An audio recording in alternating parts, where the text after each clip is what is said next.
మా latest videos కోసం మా ఈ తెలుగు న్యూస్ ఛానల్ సబ్స్క్రైబ్ చేసి గంట సింబల్ యాక్టివేట్ చేసుకోండి. రేపు చతుర్దశి అమావాస్య ముందు రోజు గనుక ఇంట్లో మందార చెట్టు ఉన్నవారు వెంటనే ఇలా చేయండి చాలు. వద్దన్న డబ్బు వస్తూనే ఉంటుంది. మీకు ఉన్న కోరికలన్నీ కూడా నెరవేరుతాయి. 24 గంటల్లో మీ సుడి తిరిగిపోతుంది. బిచ్చగాడైనా సరే కోటీశ్వరుడిగా మారుతాడు. పట్టిందల్లా బంగారం అవుతుంది. ఆర్థిక కష్టాలన్నీ కూడా తొలగిపోతాయి.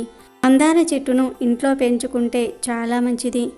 ఏ రంగు మందార పూల చెట్టును అయినా సరే ఇంట్లో పెంచుకుంటే చాలా మంచిది. అసలు మన సాంప్రదాయంలో మందార చెట్టుకు ఎంతో ప్రాధాన్యతను ఇచ్చారు. మందార పువ్వు పూజకు అందానికి మాత్రమే కాకుండా అనేక రకాల దోషాలను తొలగించుకోవడానికి కూడా ఉపయోగపడుతుంది. మందార చెట్టును ఇంటి లోపల లేదా ఆవరణలో ఉంచటం వల్ల చాలా ప్రయోజనాలు ఉన్నాయి. ప్రధానంగా మనకు తెలియని వాస్తు దోషం ఏదైనా ఉంటే దాన్ని మందార చెట్టు నివారిస్తుందని పండితులు అంటూ ఉన్నారు. మందార పువ్వులు ప్రకృతిని అందంగా తీర్చిదిద్ది మనసుకు ఊరటనిస్తాయి. ఈ పువ్వులు దేవుడి పూజకు ఉపయోగపడతాయి. అంతేకాదు అనేక సమస్యల నుండి విముక్తి పొందటంలో కూడా ప్రభావవంతంగా పనిచేస్తాయి. దేవుడి పూజలోనే కాకుండా వాస్తుశాస్త్రంలో కూడా మందార చెట్టుకు ముఖ్యమైన స్థానం ఉంది. ఆర్థిక పరిస్థితి మెరుగుపడాలంటే, ఆర్థిక సమస్యల నుంచి బయటపడేందుకు హనుమంతుడికి లక్ష్మీదేవికి ఎర్ర మందార పువ్వును సమర్పించాలని శాస్త్రాలు చెప్తూ ఉన్నాయి. అలాగే మందార పువ్వులు సానుకూల శక్తిని ఇస్తాయి. ఇంటికి తూర్పు దిక్కున మందార చెట్టును నాటడం వల్ల ఇంట్లో ఉన్న నెగిటివ్ ఎనర్జీ తొలగి పాజిటివ్ ఎనర్జీ వస్తుంది. సూర్యబలం పెరుగుతుంది. గ్రహదోషాలు పోతాయి. ఇన్ని విశిష్టతలు కలిగిన మందార చెట్టు దగ్గర అమావాస్య ముందు రోజు ఒక చిన్న పరిహారం చేస్తే మీకు ఎలాంటి కోరికలు ఉన్నా తీరిపోతాయని, ధనలాభం కలుగుతుందని పెద్దలు చెప్తూ ఉన్నారు. మరి అమావాస్య ముందు రోజు ఇంట్లో మందార చెట్టు ఉన్నవారు ఏం చేస్తే కోరిన కోరికలు తీరి ధనలాభం వస్తుంది అనే విషయాన్ని ఇప్పుడు మనం ఈ వీడియోలో వివరంగా తెలుసుకుందాము. అంతకన్నా ముందు మనిషిగా పుట్టిన ఎవరికైనా సరే కష్టాలు తప్పవని తెలిపే కథను విందాం. మహాభారతంలోని ప్రముఖులైన ఇద్దరు మహోన్నతులు అయినటువంటి కృష్ణుడు అర్జునుడి మధ్యన ఒకసారి మంచి చర్చ జరిగింది. అప్పుడు మాటల సందర్భంలో కర్ణుడు కృష్ణుణ్ణి ఇలా అడిగాడు.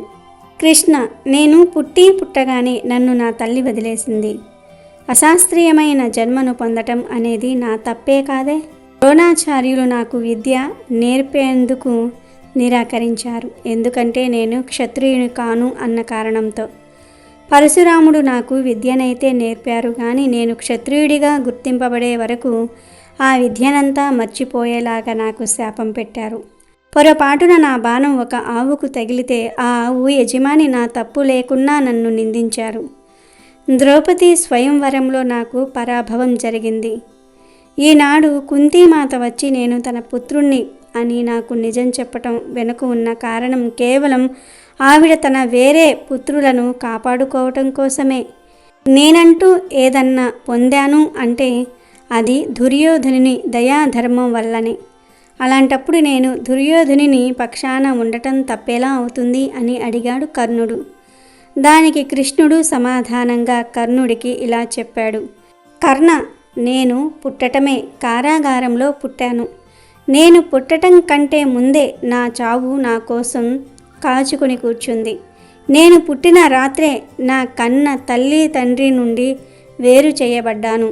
చిన్నతనంలో నువ్వు కత్తులు, రథాలు, బాణాలు, గుర్రాలు లాంటి శబ్దాల మధ్య పెరిగావు. నేను గోశాలలో పేడ వాసనల మధ్యన ఉన్నాను. నా చిన్నతనంలో నన్ను చంపేందుకు నా పైన ఎన్నో దాడులు జరిగాయి. అప్పటికీ నాకు నడిచే వయసు కూడా రాలేదు, కానీ ఎన్నో దాడులు ఎదుర్కొన్నాను. నా చుట్టూ ఉన్న వారు వారి సమస్యలకు నేనే కారణం అని నన్ను నిందించేవారు కూడా. నాకు సైన్యము లేదు, విద్య కూడా లేదు.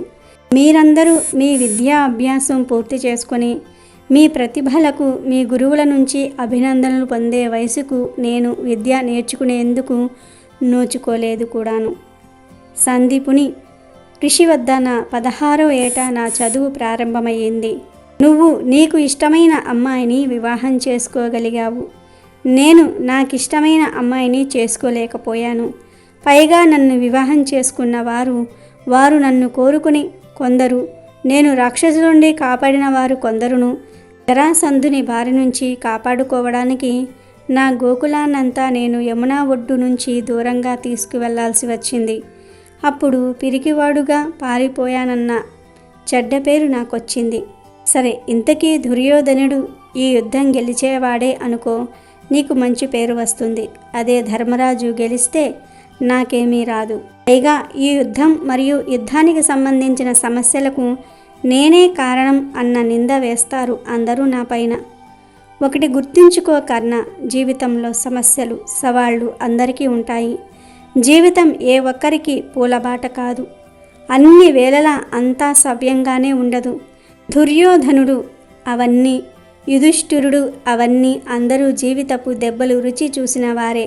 ఏది సరైనదో ఏది ధర్మమో నీ మనసుకు నీ బుద్ధికి తెలుసు. మనకు ఎంత అన్యాయం జరిగినా, మనకు ఎన్ని పరభవాలు జరిగినా, మనకు రావాల్సినది మనకు అందకపోయినా మనం ఆయా సమయాల్లో ఎలా ప్రవర్తిస్తామో అదే మన నిజమైన వ్యక్తిత్వం. జీవితంలో చాలా ముఖ్యమైనది కూడా. జీవితంలో ఎన్నో ఆట్లుపోట్లు భరించామనో, మనకు చెడు అనుభవాలు వచ్చాయనో, ఎవరో తప్పు చేశారనో, ఏ కారణాలు కూడా మనకు అధర్మ మార్గంలో ప్రయాణించేందుకు అనుమతిగా అనుకోకూడదు. మనం బాధపడ్డామని జీవితాన్ని చెడు మార్గంలోనికి నడిపించకూడదు. ఏ పరిస్థితుల్లో అయినా సరే ధర్మాన్ని వదులుకోకూడదు అని కర్ణుడికి కృష్ణుడు బోధించాడు. వీడియోలోకి వస్తే అమావాస్యే కాదు, అమావాస్య ముందు రోజుకు కూడా ఎంతో ప్రాధాన్యత ఉంటుంది. అమావాస్య ముందు రోజున ఎటువంటి పరిహారాలు చేసినా 100% ఫలితాలు వస్తాయని శాస్త్రాలలో చెప్పారు. అందుకే అమావాస్య ముందు రోజు చాలామంది తాంత్రిక పూజలు చేస్తూ ఉంటారు. అమావాస్య ముందు రోజున మందార చెట్టుకు మన కోరికలు నెరవేర్చగలిగే అద్భుత శక్తులు ఉంటాయి. కనుక ఎవరి ఇంట్లో అయితే మందార చెట్టు ఉందో వారు ఈరోజు ఒక చిన్న పరిహారం చేస్తే చాలు, వారి కోరికలన్నీ కూడా నెరవేరిపోతాయని పండితులు చెప్తూ ఉన్నారు. అసలు ఏం చేయాలి అంటే ఏమీ లేదు. ఈరోజు మందార చెట్టు ఇంట్లో ఉన్నవారు చక్కగా ఒక చిన్న పేపర్ మీద మీ కోరికను రాయండి. అంటే ఆర్థిక సమస్యలు పోవాలి, ఉద్యోగం రావాలి, త్వరగా పెళ్లి జరగాలి, ఇలా మీకు ఏ కోరిక ఉంటే ఆ కోరికను పేపర్ మీద రాయండి. మీ ఇంట్లో ఎంతమంది ఉంటే అంతమంది కూడా పేపర్ మీద కోరికలను రాసుకోండి. ఇంట్లో ఎంతమంది అయినా సరే పరిహారం చేసుకోవచ్చు. ఇలా ఎవరికి వారు రహస్యంగా వారి కోరికలను రాసి ఈరోజు మందార చెట్టు దగ్గరకు వెళ్ళి ఈ పేపర్ను రోల్ చేసి ఒక పసుపు దారం సహాయంతో ఆ కోరికలను చెట్టుకు కట్టండి. కట్టి అలా వదిలివేయండి. మళ్ళీ మరునాడు అనగా అమావాస్య రోజు మందార చెట్టుకు కట్టిన ఆ కాగితాన్ని తీసేసి కాల్చేసి వచ్చిన బూడిదను నీటిలో కలిపివేయండి. ఇలా కనీసం ఒక 3 సార్లు అయినా సరే చేయాలి. అమావాస్య ముందు రోజు ఈ విధంగా చేయటం వలన ఖచ్చితంగా మీకు ఉన్న కోరికలు నెరవేరుతాయి.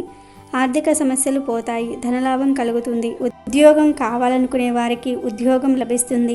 వివాహం కాని వారికి వివాహం జరుగుతుంది. ఎలాంటి కోరికలైనా సరే నెరవేరుతాయి. కాబట్టి మీరు కూడా రేపు అమావాస్య ముందు రోజు మందార చెట్టు ఉన్న వారందరూ కూడా లేదా మందార చెట్టు దగ్గర ఈ విధంగా చేసి కోరికలు నెరవేర్చుకొని సంతోషంగా జీవించండి. అమెజాన్లో బెస్ట్ డిస్కౌంట్స్ కోసం వీడియో డిస్క్రిప్షన్లో లింకు ఉంది, చూడండి. అలాగే మా టెలిగ్రామ్ ఛానల్ సబ్స్క్రైబ్ చేసుకోండి.